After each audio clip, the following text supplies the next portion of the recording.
सही साइंसदान आंदे ने भी दुनिया गोल है आ वेखा वाकई दुनिया गोल है।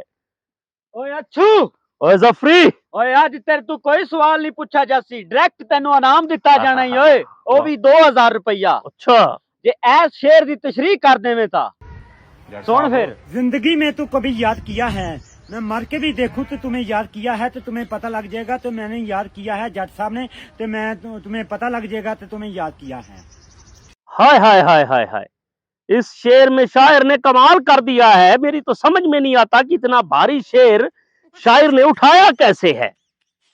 इस शेर में शायर कुछ ऐसी कैफियत बयान करता है जो इदवात इस्तफहाम से होती हुई सीधी तजलील अकबर से टकराती हुई जवारश तुखम से जा मिलती है और अंबारे 12 से होती हुई ढिलकती ढिलकती अमेज़िश गम से तलख हकीकत को इब्तलाई सूरत हाल में कानून तकलील अफादा मुख्ततम करती है।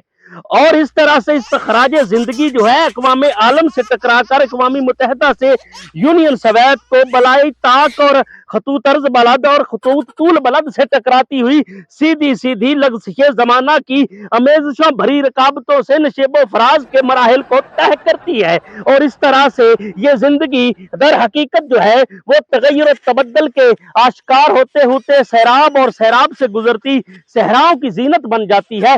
शायर ने क्या खूबसूरत कैफियत बयान की है कि ये जिंदगी दर हकीकत एक लबे बाम है ना कि लबे जाना है, ये एक सहर अंगेज है ना कि उफ के दौरा है। इसी उफ के दौरा से मुझे याद आया कि इसी शहर में जो दूसरा मिसरा है उसको काफी और रदीफ से टकराया गया है जो इब्तदाई सूरत हाल को जहां फशानी से अमेज़िश गम के तमाम खवारिज से खराज अकीदत खराज तहसीन और अक़वाम आलम के सामने सरनिगू करता है। और इस तरह ये जिंदगी दर हकीकत चलती जाती है। कश्तियों का डूबना, सवारियों का चलना, अमेज़िशे नमूदारे अफवाहे अक़वामों आलम की मुतकल्लम अराई को बयान करती है जो कि एक दर हकीकत सहर अंगेज है, सहर अंगेज है।